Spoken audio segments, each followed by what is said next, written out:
If there's one thing we don't do around here, it's mix colors. I have no idea why.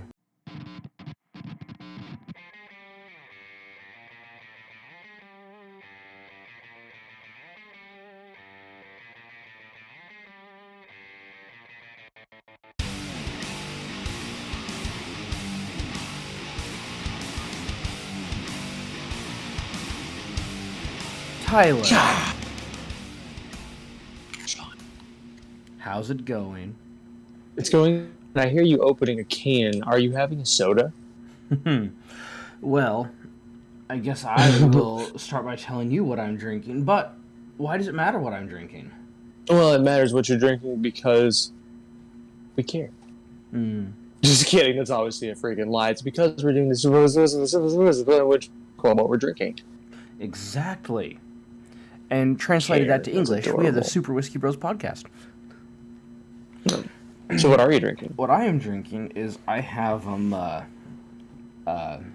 Maker's Mark, but that's not strong enough this morning, so I also have a can of Rain. Oh, you're drinking them in tandem? Okay. Yeah. Well, one after the other. Well, left, right, left, right, left, right. So I went the coffee route, the energy route, I guess I should have said, for what you were doing. Which is why this particular episode is going to be hopefully not interrupted by the sounds of me taking a dump, as you might say. Why is beeping behind? Get away from this stupid toy. God. Sorry, what dog's got a hold of this? I thought you had a really annoying bird somewhere. I do. Sorry about that. It was very strange. I went with the coffee route because I'm also very tired, but more importantly because my family is going to the Renaissance Festival today. And as Sean is very well aware, and hopefully you guys are too, when you go to the Renaissance Festival, you're going to have a drink or two. Because there's mead there. And it's great. It's nice mead. It's nice mead. It's very nice mead. So, I'm not drinking this morning because I'm going to having a drink in about, I don't know, 4 hours? What time is it now? 4 hours. Probably. Anyways, neither here nor there. I drank coffee. I might have to poop. Let's move. Let's move on. Let us go. So we have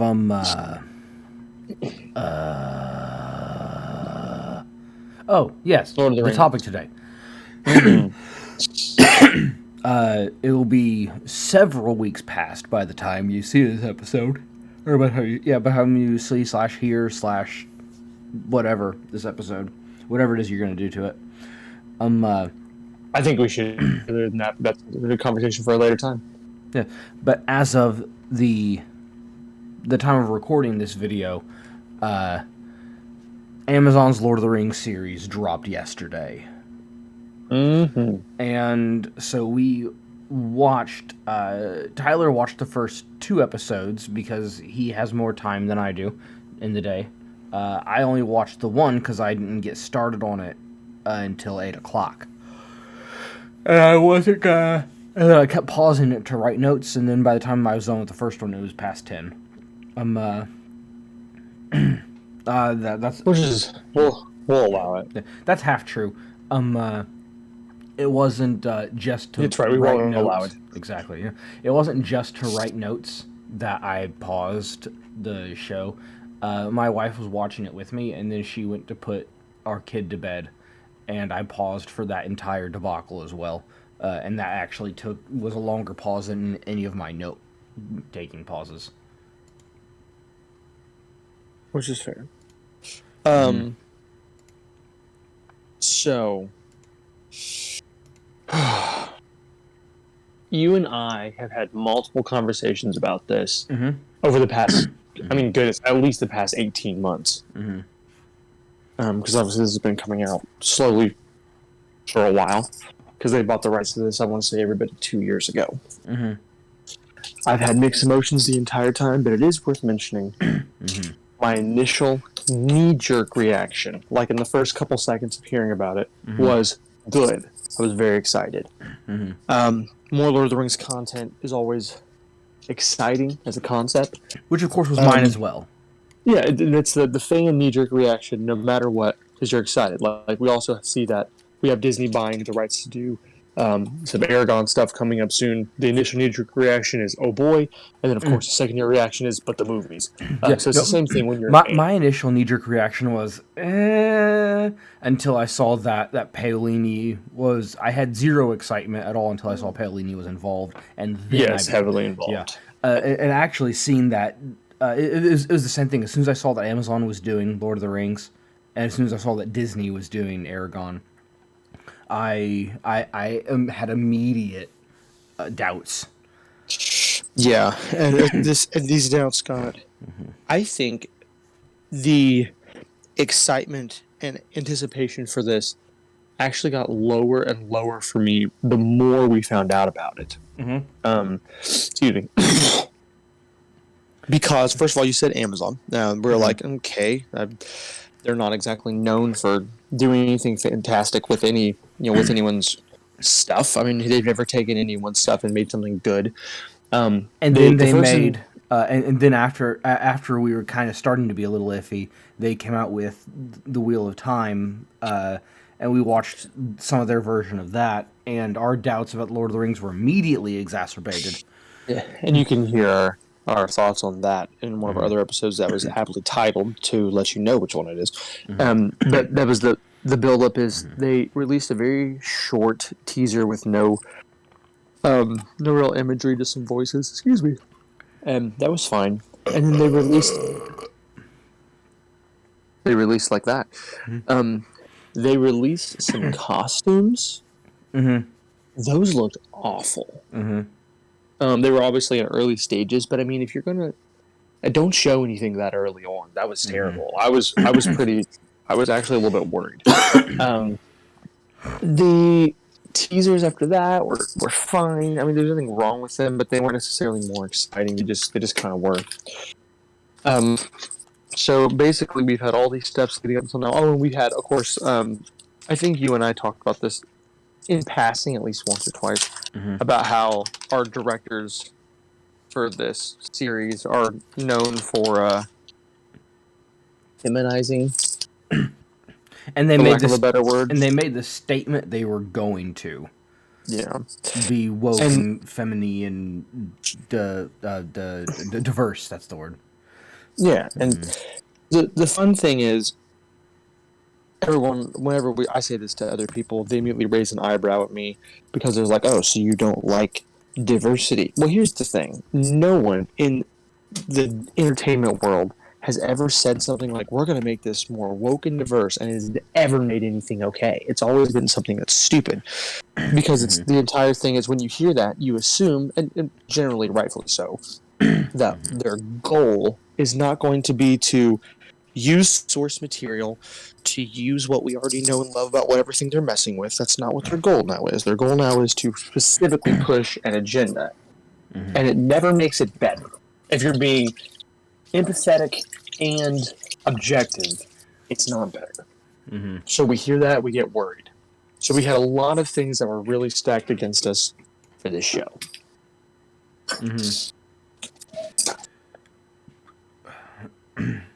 Yeah. But that said, though, this is something that I didn't say this from the beginning, and I didn't even allow for this possibility until yesterday. But then it was before I started watching the show. But then I made the statement.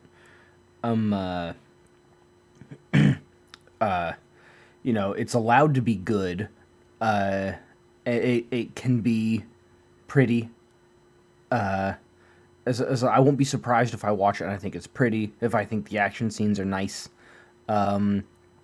if I think, it's well written for the most part. It seems to be a good show. This is coming at it from a lay perspective. I'll have to, get a writer's perspective of it, an actual fantasy writer's perspective of it. I'm surprised I didn't get that yesterday, but it'll be in today or Monday. When Shad does a Night's Watch episode about it. And I know that's coming. So we'll see. But and then the only thing I said is that I won't be surprised if it's like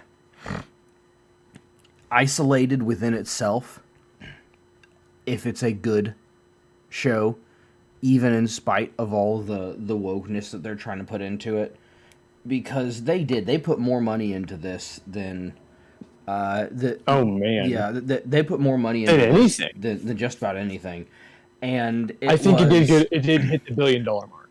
Yeah, it was really close if it didn't, but and so they were trying to make something good. Like they also wanted wokeness and and all that, but they were also trying to make it good. And let me say, if you're gonna make a woke movie, TV show, whatever, do what this show did. Yeah, Don't like sure. let it be woke, let it be diverse. Include all these things that you want to include in it, and once you've included those things, make your focus a good a good A good focus. make your focus being a good show. And once you've done that, you'll have you'll have a good show. Good show.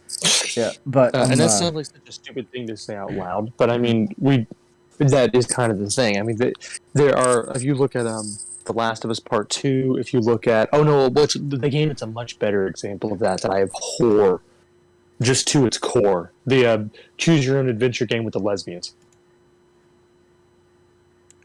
the That's not really what it is, but that's how I always refer to it as. Oh yeah, the freaking yeah, it's the same game as the werewolf game, but it's not. Yeah, it's the same thing. It is garbage. I don't even care to talk about it. Let's not talk about it. It's garbage. If you're struggling very hard to make a stupid gun kind of game, then I don't.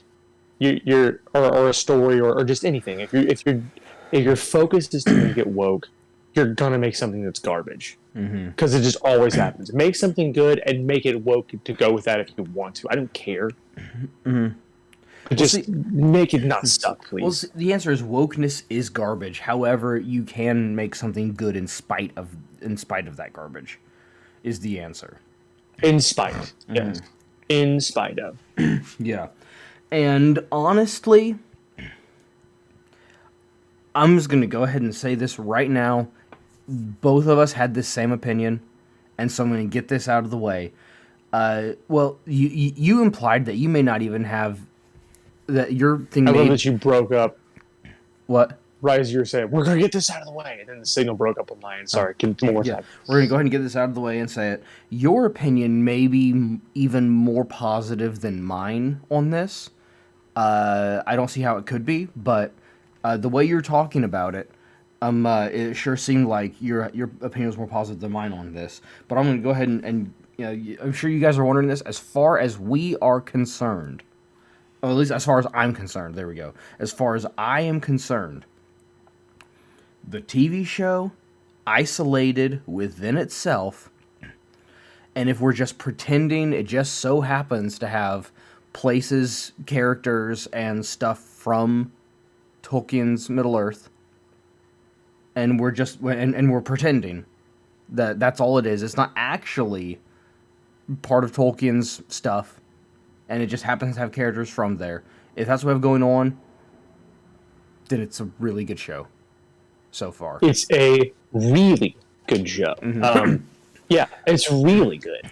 And actually, I was shocked. As bad as like as much as I do. All shows have sucked for the past several years. All shows, it's actually quite a breath of fresh air. I have a thing of like negatives that I have about it. Here's the thing: everything besides what I wrote down, I liked. Almost everything I wrote down was negative, but everything besides that I liked. And also everything that I wrote down, there are literally. Hold on, wait. Let me count this. 1.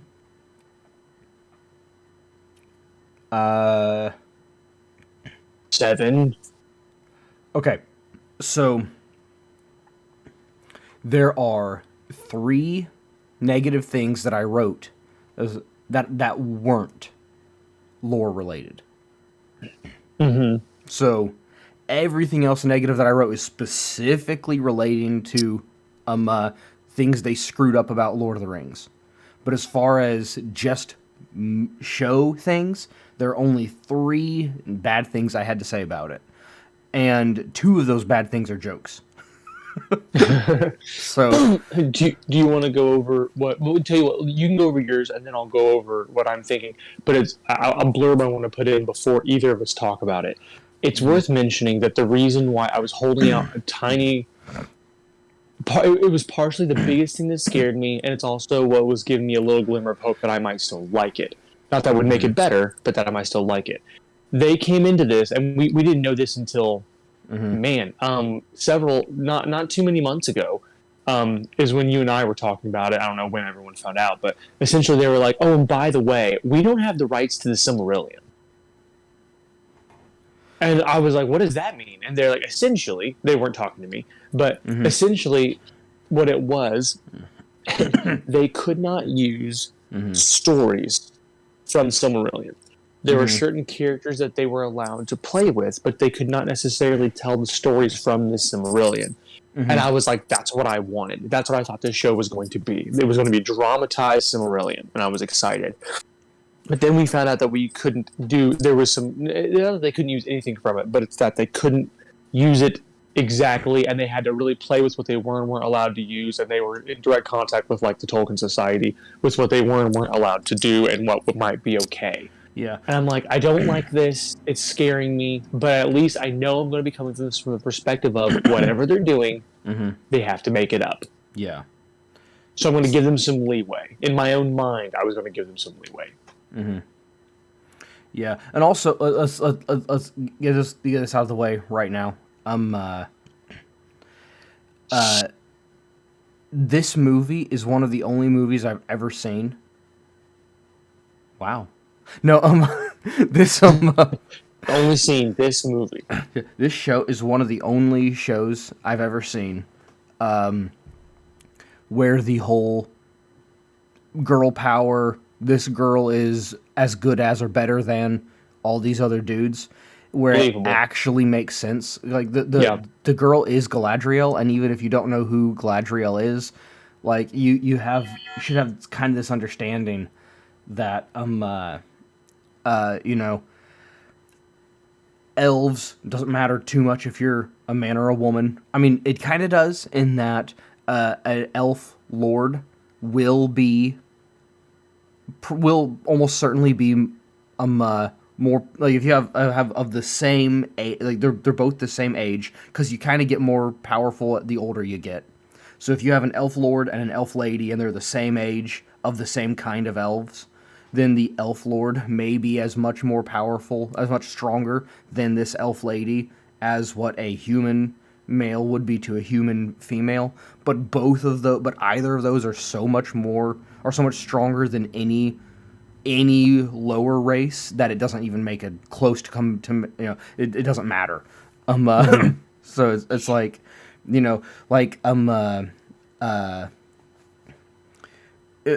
it's like who's stronger, Celeborn, Glorfindel, Galadriel, or Elrond? And the answer is they're all elf lords. Who gives a crap? Yeah, they'll all kick your butt. And what you were alluding to there is that shows really, really struggle with making believable bamps when it comes to female characters. And this show did it. It's just always been a thing. Yeah, and they did. Made it very believable. Because I mean, I don't care. I could not care less who your protagonist is. It doesn't matter to me. But if I watch a show and I go, absolutely not. That's the dumbest thing I've ever seen. Like, who was I thinking of? Was it Black Widow? Scarlett Johansson's character from the Marvel Universe? Yeah. I always believe. I believe that. Every single time I see her kick someone's butt, I always do. I always liked it. I'm like, yeah, I believe she could have kicked that guy's butt in that particular way. That's fine by me. I'll go with that. But then, like, other shows that are just, it's just stupid. There's so many times it's not been pulled off very well, and yes, you're right. Absolutely killed it. Crushed it. Yep. That's fun. Oh, I found a fourth thing that I am, I realized I combined it with something else, but I did find a fourth thing that wasn't lore related that It was on there. Mm-hmm. But so this is the very first thing I wrote down though. So the very first thing I wrote down, it was lore related. I guess it was maybe kind of necessary for the show. But I didn't, I don't know why, here's basically what I said. The intro scene could not have happened, is what I wrote down. The intro scene of like her with the boats and everything. Because here's what I said. I said if those boys were Noldor, they would not have played a prank like that. True. If those boys were not Noldor, which would then make sense because show how easily she overpowered that other boy, who was the same the same age as her. It would make sense then that the other boys were not the boys were not Noldor, but also they were in Valinor, which was a place of for the most part a place of peace and stuff anyway. But let's throw that aside for a second. Let's say it was some of the other elves that were there in Valinor. It wasn't men, so the boys couldn't have been men. They had to have been elves. Any other elf, whether it's a Sylvan or a Sindar or whatever it could have been. It couldn't have been a Sindar. Sindar were only in Middle Earth, but whatever. Any other elf. So those boys could not have been Noldor for those two reasons. Any other elf would have been terrified to do that to a Noldor, even a young elf. There's absolutely no way that intro scene could have happened. and there's two things. Mm-hmm. Yes, I made myself a promise. Mm-hmm. I knew you and I were going to talk about it. Mm-hmm. I knew you and I were going to bring those types of things up. Mm-hmm. But I was not going to hold anything. If I had to dive that deep into the weeds to complain, then I wouldn't let it affect me. Mm-hmm. But yes, there's a few things that are along those lines where it's like that couldn't have been the case. Because I want to be like, you know what? I feel like we need to give the writers a little bit of freedom to make a show.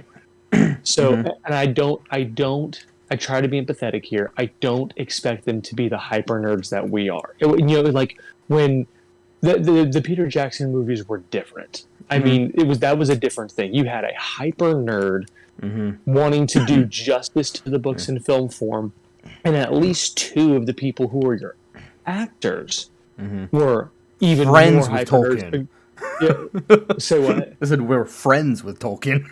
Yeah, you have like one guy who literally had his like, yeah, you have my blessing to play a character in the show, like from Professor Tolkien. So I'm like, yeah, you have hyper nerds sitting next to hyper nerds who are hyper nerding about it. Yes, this is not going to be the same as the movie. That was a once in a lifetime experience. That will probably ever happen again in any fandom, if we're being honest. Yeah, it's not going to happen, and that's and so also even in the lore, these are some of the nitpicky things that I have. Here's one of the nitpicky things that I wrote down. Why is Elrond speaking Quenya? By the time they had that big time lapse, at the beginning, and it got to a certain point. It said, why is Elrond speaking Quenya? By the time this is taking place, use of Quenya was outlawed. He should be speaking Sindarin.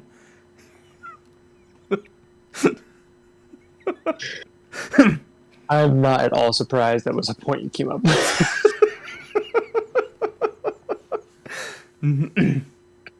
You're also not wrong. But that is way too much.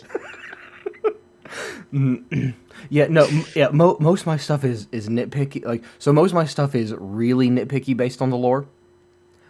Some of my stuff is, if you know the lore, why on earth is this happening? And honestly, I only found I'll talk about this later, but I only found one thing that was an absolute, legitimate, obvious, and I can only view as intentional slap in the face to Tolkien and what he wanted. And I only found one such thing. And I was expecting I was expecting to find one in every scene, and to only find one in the whole episode, and maybe more, maybe less in the next episodes that I haven't watched yet. But I do intend to. For that to be the case, I am. It is a pleasant surprise for me. I'll say that. So, what was the thing you were saying you found one thing that you considered to be a slap in the face? What are you referring to? Because I'm not sure I caught anything quite that bad. It was at the end of the show, at the end of the episode. With the guy. Yeah. So here's what I wrote down.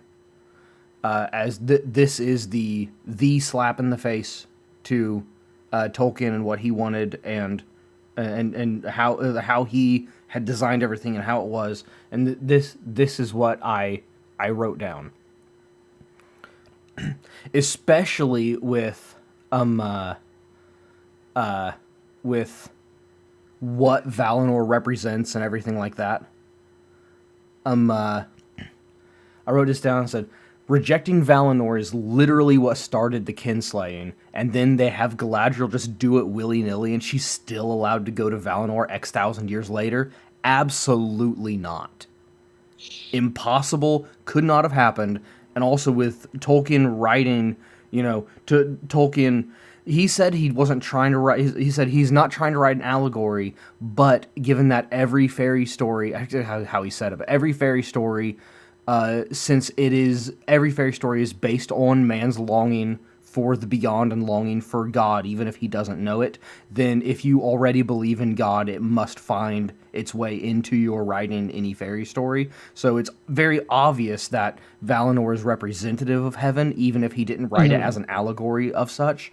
And to go on and reject that completely and blatantly and obviously, and then still be the good guy and still be the person who gets the chance to go back later and do all that, that is absolutely impossible, and that is the only real, absolute, like I said, just kicking the nuts to Tolkien.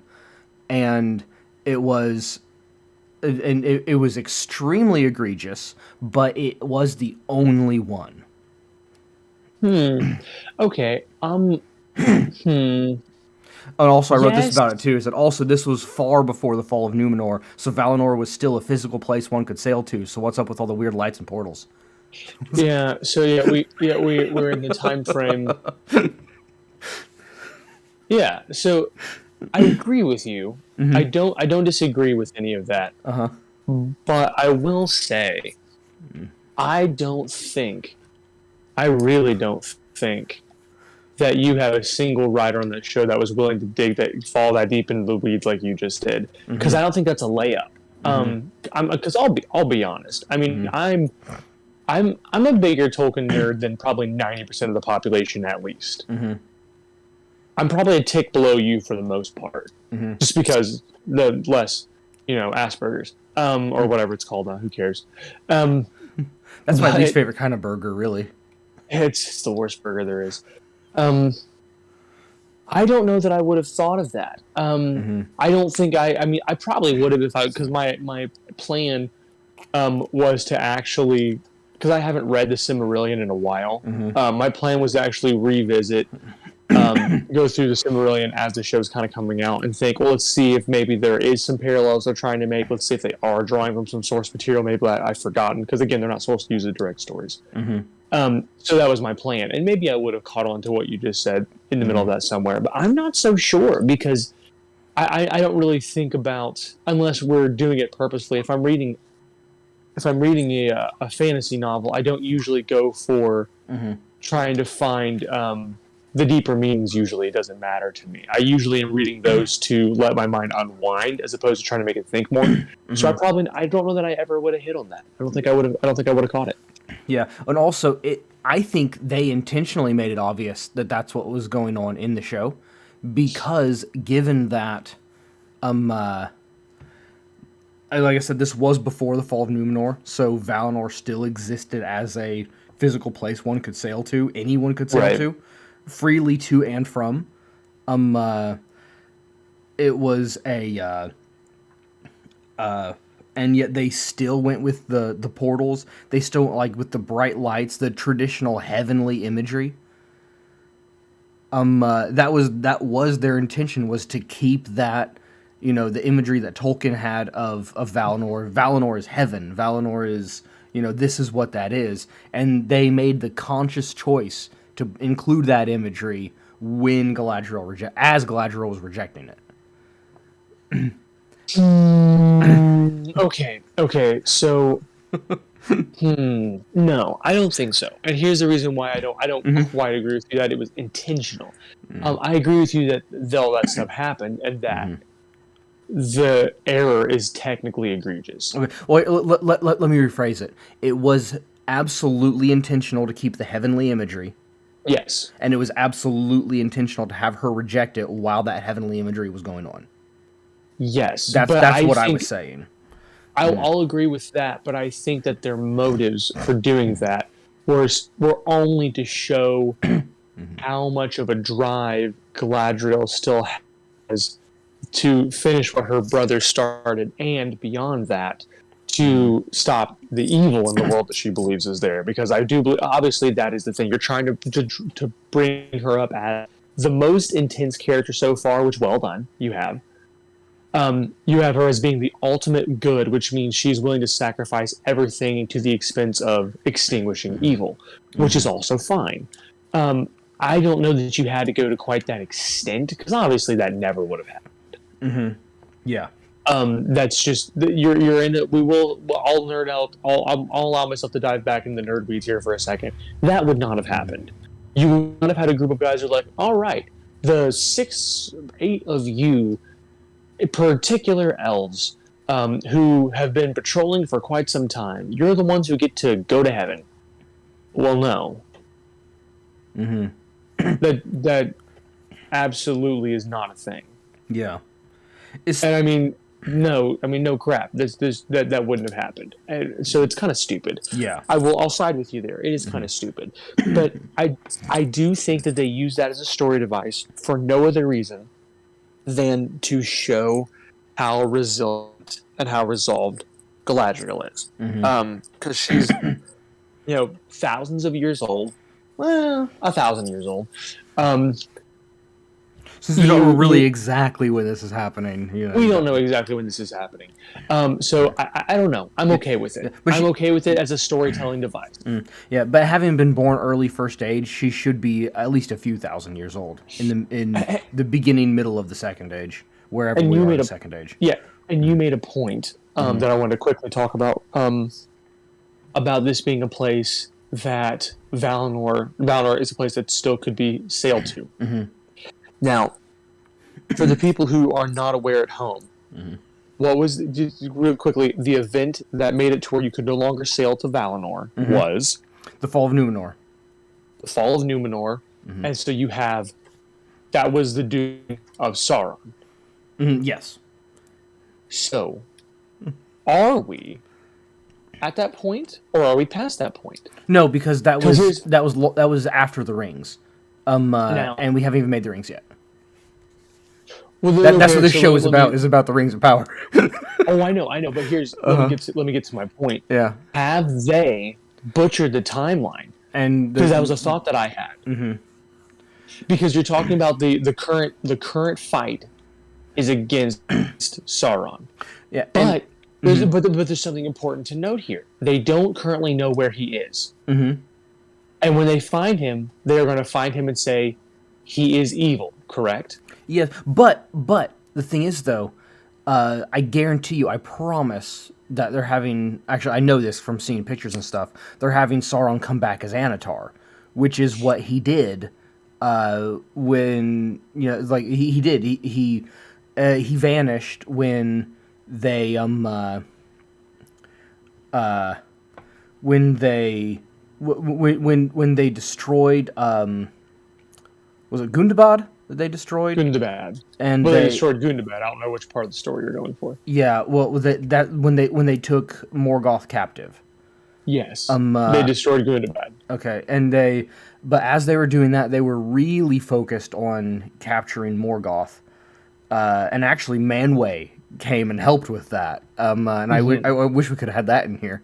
That would have been pretty incredible. Yeah, but to be honest, that'd been great. But he came, and a couple of the other Valar came and helped with that, and they took him captive, and they were so focused on getting him that Sauron slipped away. And then he was just gone for a long time, and that's what I think it is, because they said they defeated Morgoth and Sauron disappeared, and that has to be the event they're talking about. Then Sauron came back as Anatar, and he is coming back now as Anatar, and so they're following the timeline very well as far as that goes, and so But I think they're not. And here's my reasoning for saying that. So they have very few battle scenes, very few war scenes, but there's a couple, and they're glossed over. They're not in extreme detail. Oh, also on a note battles, completely unrelated to the show. I don't know how I've pulled this off so far, but in our Lord of the Rings home game that we're playing with Shad's Cogent system, yes. I believe you are literally the only person, even with all the hints that I've dropped in that thing, that knows that Anatar is Sauron. Oh yeah, I didn't expect anyone else to catch on, to be honest. I mean, like, the only one who would even come close might be Hannah, but I don't think she would have figured it out. See, I didn't think anyone else would know just by giving that name, who'd immediately know who it was. But I didn't think I expected, with all the hints I was dropping, somebody would have figured it out.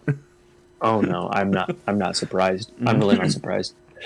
But that being said, I think that battles they're showing are earlier first stage battles than what we are going to have to give them credit for them being. If you want, no. I think that if they're talking about the timeline they're talking about with Morgoth, I'm thinking I think they are showing clips from, or for the timeline that they think they're trying to present. I think they are first stage battles. Now they are meant to be second age. They should be second age. Well, they're trying to say that they're second age, but the problem is if you are showing.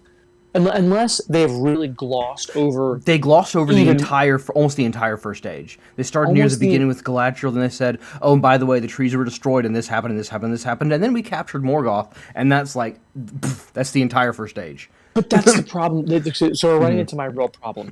The only problem I have with the show. I don't think they're giving... If they want people to follow along with what's actually happening, and maybe they don't, maybe they have no desire to do that. And if that's the way it comes out, well then whatever, I'm going to give it to them. No one noticed this, but hyper nerds anyways. They are glossing over it so aggressively because I mean, like they were saying, oh, the battles happened and then this happened. We're talking about, I don't know, at least like 10,000 years. Probably not quite that long, but yeah, a long time. Very, very close to 10,000 years from the first scene of with Galadriel on the boat. We still have the trees. We're talking about the age of the trees. Yep. We went from the age of the trees to the reintroduction of Sauron to the second age of the sun in 90 seconds. But I do think that was deliberate, though, because there's no way you could just give that. They wanted to show that beginning of Valinor. They wanted to show the destruction of the trees. And of course the destruction of the trees was it was even so glossed over that they just let the tree wither and die and Morgoth's shadow pop up instead of actually having him physically walk up and stab them with a spear. Not to mention we didn't even get like a little shadow or a spider web or anything for Ungoliant, but it's no big deal. Yeah. It's fine. I'm not salty about that at all. Yeah, Gothmog wasn't there. We didn't have a single Balrog at all. That would have been, I would have loved that. I'm not going to put any points against it, but I would have loved it. Yeah, I would have loved to have had literal Gothmog leading his literal army of Balrogs. It would have been cool. But neither here nor there. I will back off of that because I don't know what is and isn't intentional for them at this point. I just found it very odd. And this is always the first time I've had a chance to say anything out loud about to anyone who know what the heck I'm talking about because I've only had two other people that know that have watched it so far. Yeah. So this is me. I think for the sake of time, they glossed over the entire first age of the sun.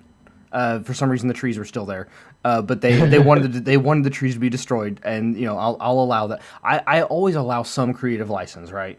I allowed the trees, okay, but they started with the first age of the sun, glossed over that whole thing just so they could get to the point where they are, which is early second age of the sun.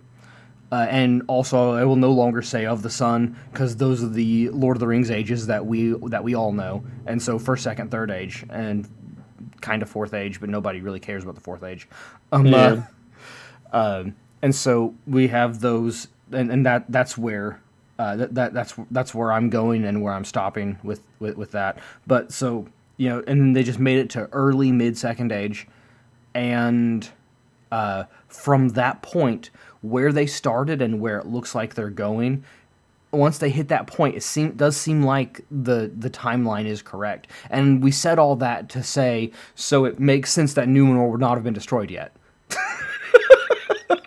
Yeah. It was all to say that. Yes, because technically speaking, what we are getting at there is something that I believe they will have to go over. They're just going to have to when they have Sauron's reintroduction. Oh no, Numenor has been destroyed. They already alluded to that, didn't they?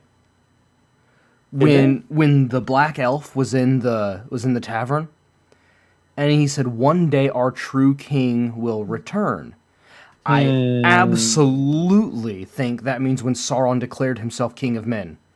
So, and that's what led Numenor to go and fight and capture Saruman, and then he was there, and then he eventually got in the good graces of the king of Numenor, and then he convinced them to go to war with Valinor, and that's what led to the fall of Numenor and the Valinor. So it now makes sense that Numenor would be destroyed, that Valinor would be gone, and that that this bad guy is said our true king will return, referring to when Sauron called himself king of men.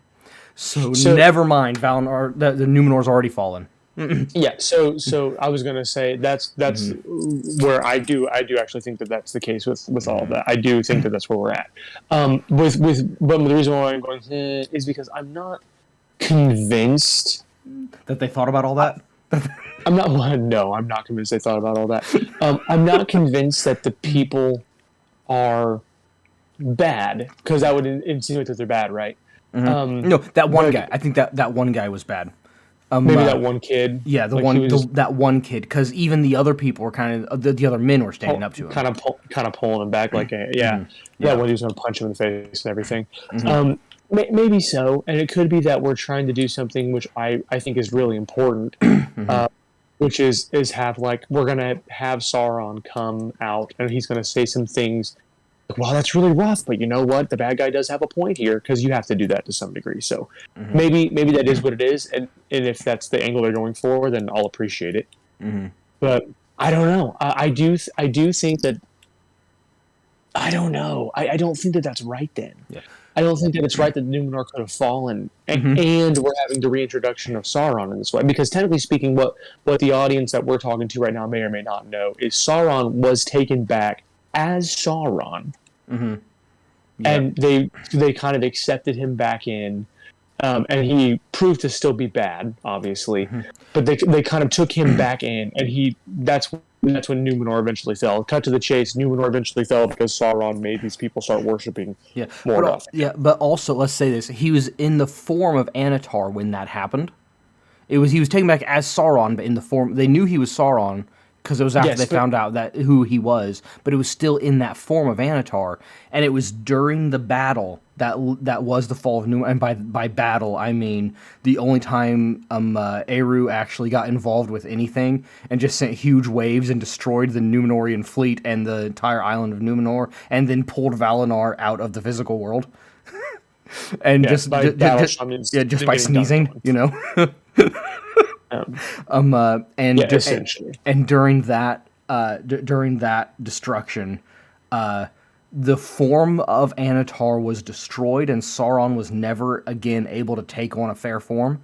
So if that has already happened, we've already screwed up Sauron. And why is that's what? But see, this is my point. This is the point I'm getting at, because at this point we have two things. We have a spoiler kind of from the from the trailers, which they're kind of alluding to that little snotty-nosed looking kid in the white outfit as being Sauron. They kind of alluded to that. Yeah, but not aggressively.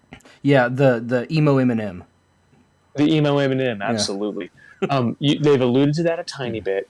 And then I was talking to my friend who's watching the show with me, and he thinks that guy, the stranger, the guy who's fallen, he thinks that could be... He also thinks it could be Gandalf, too. So, I mean, like, I'm not going to take his word too strongly here. Yeah, but I mean, not. Yeah, it would be... I don't know why they would put Gandalf in this. Gandalf... Okay, so here we go. Gandalf didn't exist until the Third Age, and that is... the name Gandalf didn't exist until the Third Age. Olorin was in Valinor until the Third Age. Olorin made no trips to Middle-earth until he came down and took on the name Gandalf in the Third Age. Yeah, and so my point is that's not how they're going to introduce him. Yeah. Well, hold on. Well, let's not dive into those weeds. It could be how they introduce some of the Maiar. We'll just say one or more of the Maiar could be introduced in this way, and why not? Whatever. It's not how they did it, but who cares? Yeah. But anyways, he thinks it could be Gandalf. I think there's zero chance that's Gandalf. Either way, he thinks there's some chance that could be Sauron, and maybe that'd be a very strange way for him to come back. But I'm okay with it. I'm not sure who it could be, but I do know that basically that's the point I was trying to make a second ago. I was eventually going to get there, but it was just so much weed diving. I think they've screwed up Sauron already. And if they haven't screwed up Sauron, then they've definitely screwed up the timeline. They have screwed up the timeline. They screwed up something. I'm not sure. We won't know what it is for a few more episodes. Yeah. So that kid was either saying our true king will return, and that was when Sauron called himself the King of Men, or our true king will return, and he's referring to the kingdom of men. So Elendil or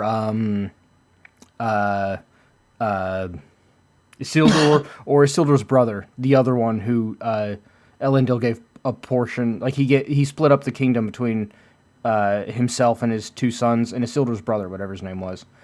I can't think of his name. Yeah. The less important brother. Yeah. And so he divided up the kingdom in there, and Isildur did have a northern kingdom. It was kind of over the north, or no, Isildur was over the north after Elendil died. And that's how, either way, it doesn't matter. It could be talking about those people. But that still means Numenor has to have been destroyed, because those people were some of the good guys that escaped the destruction of Numenor and went to Middle-earth. Correct. So no matter what, Numenor has to have been destroyed. They messed this up. It should have been. It absolutely should have been. But whether or not that's actually what they're doing, this is the point I was getting at. They've either messed up Numenor, they've messed up Sauron, or they've butchered the whole timeline. And I'm not sure which one it is yet, but they've done it. Yeah. Also, let's again, let's not like I don't say this. Yeah, go ahead. My brief statement was just like, we're going to have to wait at least a few more episodes, I think, for us to really know what's going on. Because, I mean, let's just face it, when they went, like, doing the whole, like, going north to find Sauron thing, I mean, I don't know if you were thinking this, but I was immediately like, oh, War in the North. We're just retelling War in the North. Got it. Which I would have been okay with, by the way, but still. Okay. So this, I have to get this out of the way, too. I hate the swords. Oh, okay. You have these hilts that are... What's up with these swords? Elvish swords. Okay, no. These hilts are about 2 feet long. That's the hilt you would expect for a great sword.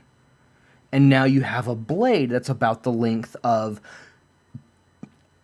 If I'm being generous, I'd say a short long sword. But it's an arming sword blade length with a great sword hilt length. And why is that guard so huge? Yeah, they're kind of ridiculous. And I will. I didn't make too much of a comment about it because I noticed two things. The first one was the mail that they had them, not the mail, sorry, the plate, Yeah. that they had the elves riding, like, battling in, was fine. That's fine. I don't care. You're going to need big, heavy armor. But then, like, so then they have... It was designed bad, but I don't expect people to design armor well, so... Right, it was designed bad, but it wasn't... It was fine. But then there's this scene where they're going to heaven, right? So they're all in the boat, they're taking their armor off, they're putting their swords down, and I'm like, these absolutely... Not one piece of this is elven armor or weaponry. Not one piece of it.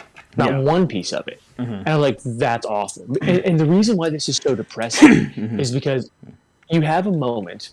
in the Lord of the Rings, you only have one example of weaponry or armor from that time frame, and it's Gandalf's sword. Oh, it's older, but yeah. Yeah, no, but you only get that for a second. But then you go to The Hobbit, which, let's be honest, was rough. I mean, The Hobbit is my favorite book of all time. That's number one. And I'm glad they made it more fantastic because the book's meant to be more childlike. Whatever, we're not going to do a recap of how much we do and don't like that. But hey, my goodness, it was rough. But you know what they did right? The swords. Hey, Elrond. Elrond. Young Ned Stark. Yes. What? I didn't mean to say Elrond. So the lore. Fun fact. Gandalf's sword, Glamdring, was made for and originally carried by Turgon, the king of Gondolin. Turgon, king of Gondolin, and Turgon was the son of... I can't think of his name. Crap, why can't I think of his name? Either way, he's the son of... Dang it. One of Fingolfin's sons. I can't remember which one. Or no. It doesn't matter that much. No, I'm sorry. One of Fingolfin's... Yeah, one of Fingolfin's sons. No. He's the son of... Yeah, Fingolfin's brother. Right? Either way. Either way. Making him... So he's Galadriel's cousin. And he is Elrond's grandfather. I'm not really worried about the genealogies, but yes.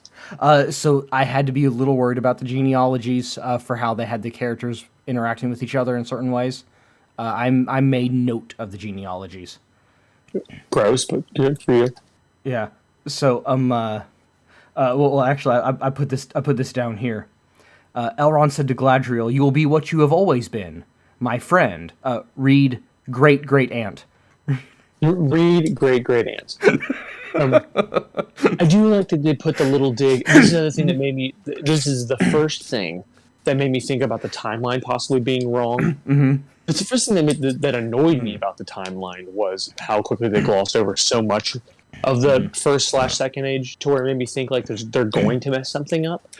But the thing that messed me up about the timeline the most, I don't know if you were paying attention like I did. Yeah. Or I'm sure you noted this comment, but maybe you didn't. Maybe you think the same way. When they were talking, that lady approaches Elrond and his reveal. She makes the comment, "They want you to know you can't be at this meeting.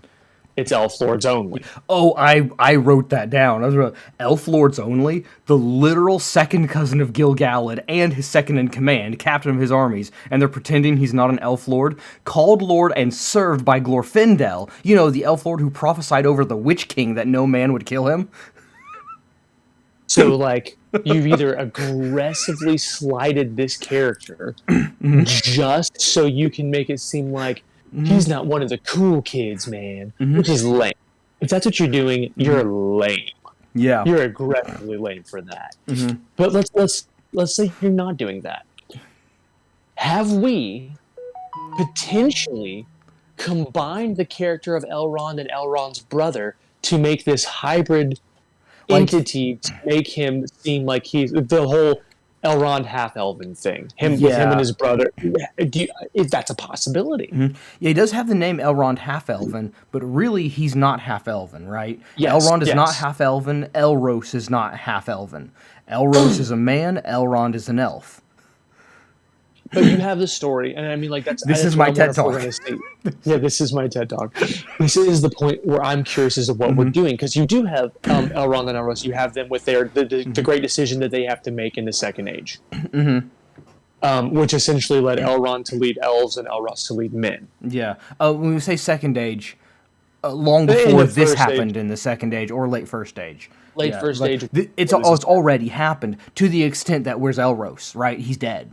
To the extent that means Numenor has fallen again, right? Yeah, and we can't have Numenor without Elros. We can't have Numenor having fallen without Numenor having been there for a long time. Elros is dead. Yeah, so Elros has to be dead if they haven't. This is if they haven't messed up the timeline. Yeah, but then again, but what happened to Numenor? I don't. Yeah, so like, I don't know if we're going to ignore it, act like it never happened. Are we going to leave his brother? Because obviously we can go over everything if it was a movie, but we have a show. We have tons of time to go over these secondary characters. We're going to have Game of Thrones time to go over these characters.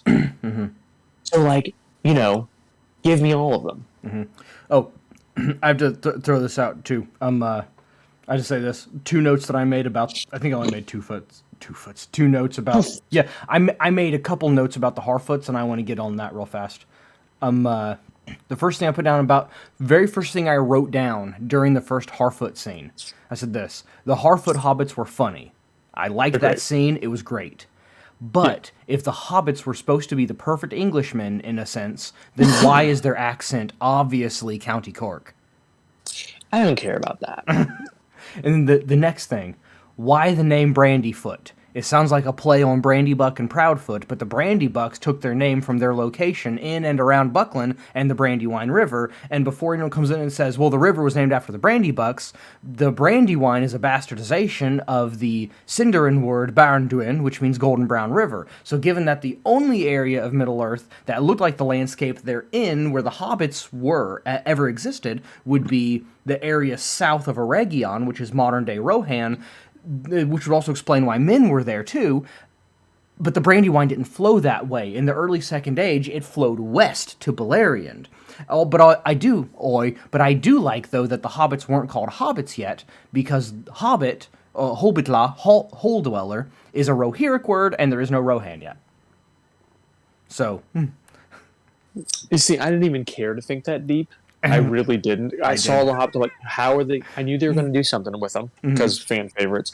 Yeah. So obviously we have essentially no writings about the Hobbits or the ancestors of the Hobbits in this case. We have nothing.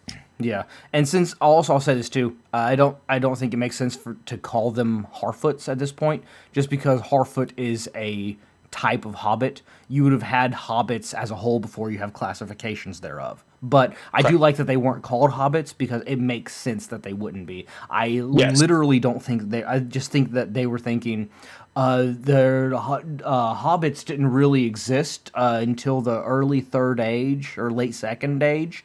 At least we don't really know about them, but they had to have existed, so what should we call them? Hey, look, here's a kind of hobbit, let's call them Harfoots. And that's where I think their mind went. But it actually makes really good sense that they weren't called hobbits. Yeah, I'm just fine with it. Like, I didn't care. I was like, okay, you did enough research to make me not want to strangle you, which is a good start. And, like, you have to make everything up at this point. Because, I mean, again, you don't have any kind of extensive writings about them. You have a few footnotes from Bilbo in the introduction to the Fellowship of the Ring. You have a few little things here and there. I mean, they're not from Bilbo, but you know what I mean. I also wrote this down. I said, I also don't like that Gil-galad looks like Bill Murray and Elrond looks like Quentin. Ooh, Elrond does look like Quentin. I don't know. I don't know if you're far enough in Game of Thrones to know that that's the same actor who played as young Ned Stark. So I'm giving him a hard... Elrond. Okay. Yeah, so he gets an immediate pass. Big fan of that. I never finished season 2. Oh, man, it gets good. And then it gets bad. And then it gets bad. Someone made a parallel between the two in some reviews I read this morning that I completely agree with. They said the Rings of Power is so much better than we anticipated. It makes the Game of Thrones spinoff looks like an absolute amateur move. And they're absolutely right, because the Game of Thrones spinoff is like, it's fine. Okay. Look at this. This fills the void in my life I need for more Game of Thrones, but it wasn't good. It's fine. It's doable. I'll watch it, and then this comes out, and I'm like, wow, this wasn't an itch scratching thing. This is what I needed. So I didn't watch. Obviously, I haven't seen the Game of Thrones spinoff.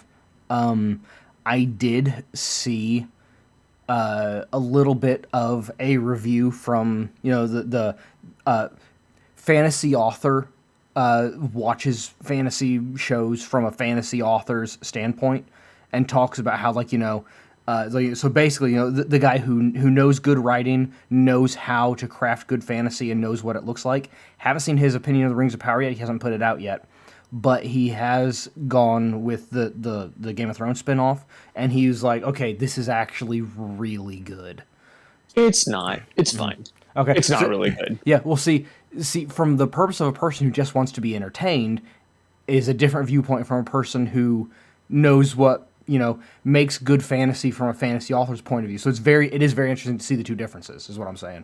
Like, if I just want to be entertained, I'll be entertained. But then if I'm like, hey, as a fantasy author, I know that this was a mistake, and hey, you stated this early, and then this changed, and why'd you change that? You already stated something different, and things like that. Well, no. But here's the reason why I'm saying it. It's just kind of lame.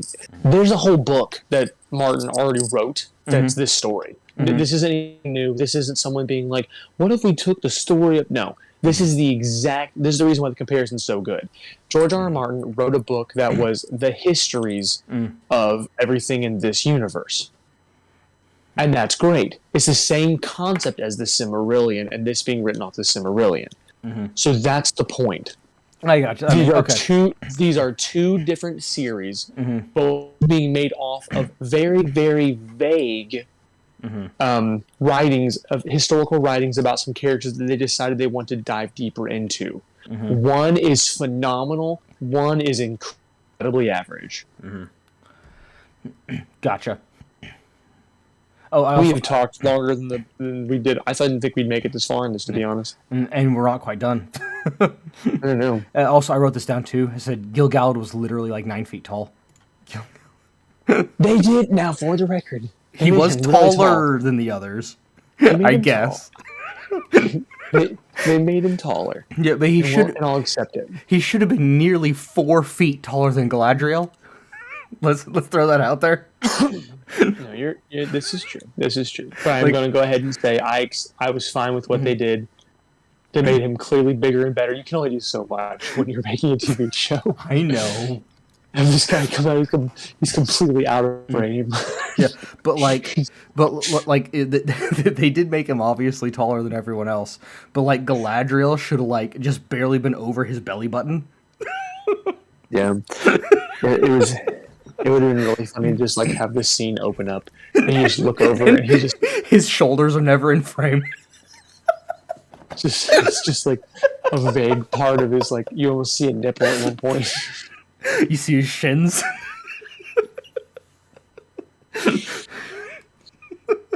As funny as that would have been, I do understand why they made him more almost 7 feet tall. Let's see. So I'm just going to go through my notes real fast. So let's see. Got this down here. I already made this note. Said this note. I said elves look like hobbits. That's gay. I wrote down why are they using short bows? Sylvans use short bows and Noldor use long bows. This down. The fight scene was fun, but there were way too many cuts. I think flashy fighting is ridiculous, but it's fun, so I'll allow it. It's the John Wick argument. Yeah. Why are they trying to make a romance between Galadriel and Elrond? That's ridiculous. He knew Celebrian first, so that was a no-go. So if they wanted an Elrond romance, where's Celebrian? I'm going to go back to that note because you clearly have more notes, but no. That's not what was happening. I mean, the whole face touch and everything, and Legolas, he was really close to his great aunt. I know you don't understand human contact. Okay, if anyone came up to me and said, "Oh, it's so good to see you again," and reached out and caressed my face with 2 fingers, So there's I was going to wait until you went through more of your notes, but screw you, we're talking about it now. Okay. I thought it was perfect, and here's the reason why I thought it was perfect. I thought there was zero in any way sort of, they were trying to generate zero sexual chemistry between those two characters. Oh, I did it. Yeah, nothing about it seemed sexual, but it did seem romantic. No, not at all. Like so the first thing I thought of, first of all, if you disagree with me here, then you're an idiot. They basically just made Brooke into a character for Gloril. No, not really. I think so quite a bit, just because like it's like I thought of her several times watching the show. Honestly, the stubbornness, yes, but that's it. Oh no, I think the overarching character. I really, really do. But that's neither here nor there. Okay, so you can make that claim because so far the only part of her character that you've seen is that we've seen is the stubbornness.